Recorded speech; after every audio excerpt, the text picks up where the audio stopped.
For this magic trick, you'll need 2 strips of paper, scissors, and tape.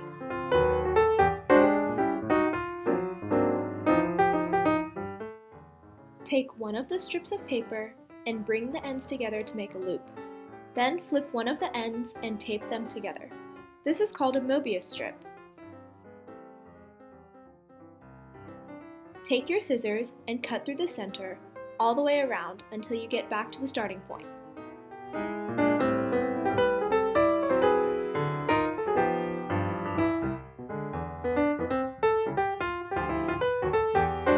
When you finish cutting, you'll end up with a larger loop.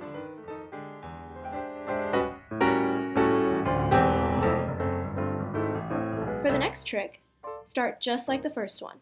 Take a strip of paper and bring the ends together. Now flip one of the ends twice and tape the ends together.